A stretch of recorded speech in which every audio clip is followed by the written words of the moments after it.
Hey, everybody, welcome back. It is time. It is time. It is time for Gracie to start her entry into the world, which, according to our documentation for the hands on mommy system, we have to be in labor at least 9 hours before we have our appointment. So, let me just show you the some things about the labor head now that we're actually at that point. We're just watching some TV trying to kind of work through it at the moment.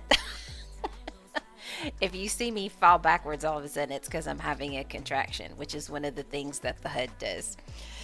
So here we go. This is the main hands on mommy HUD that I've had.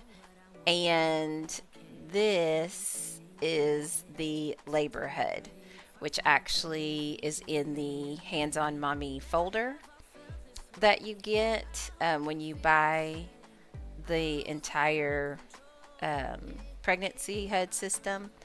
So when you first put it on, you'll see that the contraction animations are set to on. I can turn them off so that it won't animate me every time I have a contraction. But when it's on, then Spence is able to see when I'm having a contraction. The other way I know I'm having a contraction is it tells you in local. If but I'm the only one that can see it. Spence can't see it. It'll say right there, "Mommy, you're having a contraction. Remember to breathe through it." So every time I have a contraction, that's what it says. And I have the animations turned on so that it'll animate my avatar. Um, this will be red when you first put on the HUD, and you just have to click it to pause it and unpause it, but you click it to start it. You can skip or change phases backwards and forwards. So, this first early stage that we're in right now is supposed to last for 6 hours. So, it doesn't necessarily have to, but like our doctor told us, it's good to start the labor um, the day before the baby's actually due. And then we can pause it when we get, see, we're about right here. When we get down to where we're about to go into active labor, that's when we pause it until we actually get to the place we're going to have the birth, which is going to be the Royal Suite in our case, because that's the package we bought, and actually see the doctor.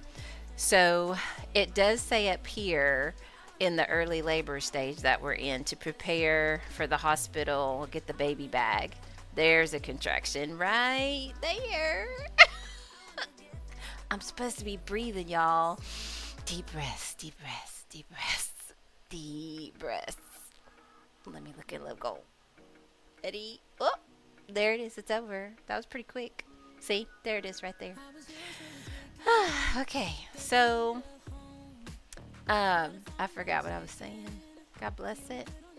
Oh, the baby bag. It says it's in the main HUD, so that I did a video about the main HUD and how over here it says get mommy bag. So I'm pretty sure that's what that is.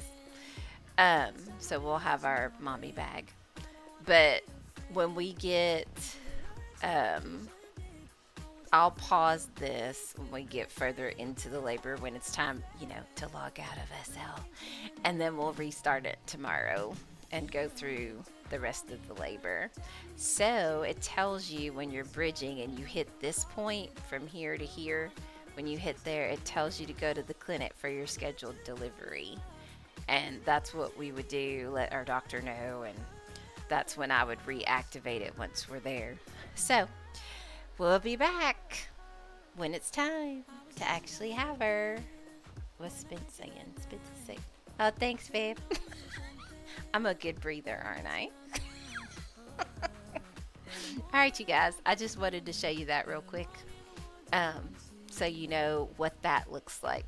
All right, we'll be back, and hopefully at that point it'll be active labor, and we're gonna get this baby into SL.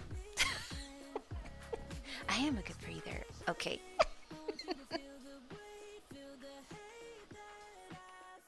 All All right, you guys. So I took all the video footage that we had from the labor and delivery and birth and have edited it. So this is just when we got there to the royal birthing suite, just showing you around a little bit. There is, if you go past that table where that door is, there's a bathroom that's like this luxurious bathroom, but I didn't actually show that part because when we first got there, I was kind of preoccupied. So I kind of didn't cam the whole thing because I had a job to do at that point. But we started out, the doctor gave me all of these monitors, like the belt and the oximeter to put on your finger and for oxygen and to measure contractions for the belt. And at that point, we just were walking.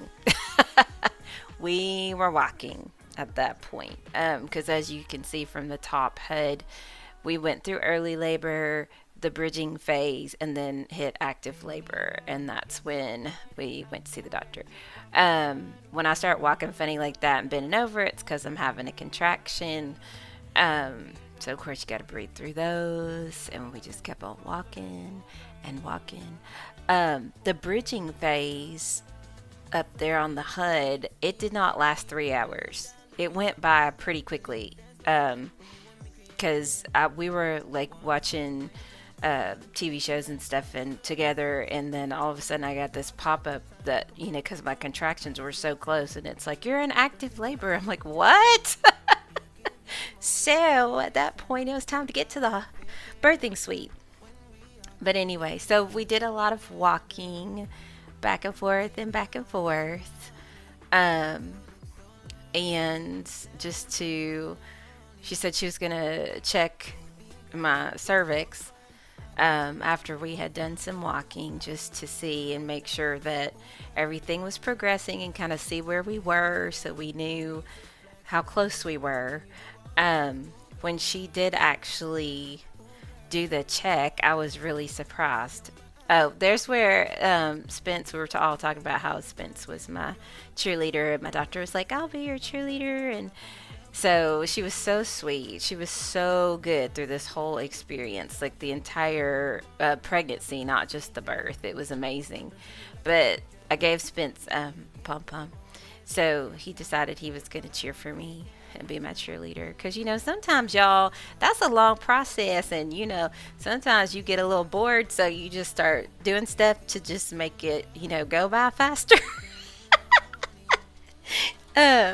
So yes, we gave him the pom-pom so that he could do some cheering for me as we paced back and forth and breathe through contractions. At one point he did this gesture that he has. It was cracking me up. I think it's about to, yeah, there it is. But anyway, we were having a good old time doing our walking, and then we decided that we would do check the cervix to see how far we were. So she told me where to click, and you see the HUD up in the blue box up there. You click on labor, and there are different options at that point, and the first one is a cervix check. So I clicked that. Of course, we're going to spare that for the video. We're not showing all that on there. And then, but we were surprised because I was at 8 centimeters, and you got to get to 10. So it's at 8 centimeters and like 90% effaced. And I'm like, okay, this is close. So at that point, we decided to get on one of the yoga balls and do some exercises on there, just trying to kind of move her along. So yeah, there was that one position, and then the squatting position. So we did that for a little while too, and just trying to kind of work the rest of that dilation and getting the cervix effaced and all that to 100%, so that I would be ready to push so that Gracie could come into the world. So we did that for a while. Like I said, this is an extremely shortened version. You are able to move your labor along faster if you want it to go faster. But we were just kind of enjoying the whole experience. Like we had the day, and it's like this is the day for the birth, and we're gonna make the most of it. So it was pretty fun. Um, After that, she told me because my contractions were coming really, really quickly, and they were lasting a lot longer.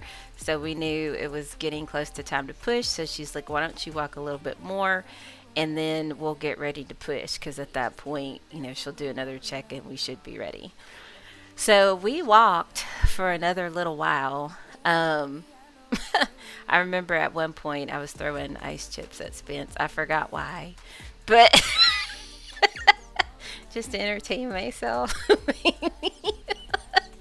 But anyway, so we walked a little bit more, and then after a little bit, she said, "Okay, I think it's time," because the contractions were really, really strong, and it was time to push. So I got in position. We all got in position, and she taught me through this, and I shortened this a whole lot. Like I had to push quite a bit for a while. And we would count it down from 10, and I had my little breathing, the hee hee hoo hoo, or hoo hoo hee hee, whatever it is, the Lamaze breathing that we did. And with every contraction, when you see me raising up, that was pushing, and then I would relax. So they taught me through all that. We got through that part. Right there, you can kind of see Gracie's head just starting to come out.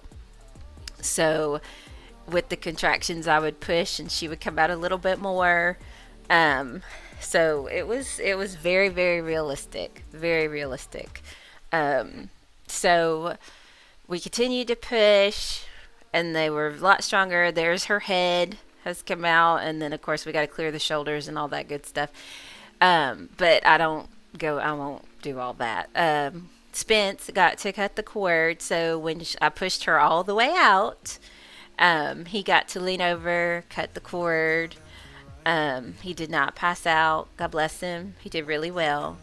And then there we are after Gracie has been born and the cord has been cut. So once I got to hold her for a little bit, bond with her for a little bit, and then our doctor took her over and got her weight and measurements and gave her, like, did all the testing on her, did all the little shots and things that she needed. So then we were able to get her back. She was born at 2:06 p.m.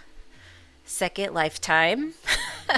She was 8 pounds, 1 ounce, and she was 19 inches long. So that's us after we got all cleaned up and we're in the birthing suite just enjoying time with our new baby.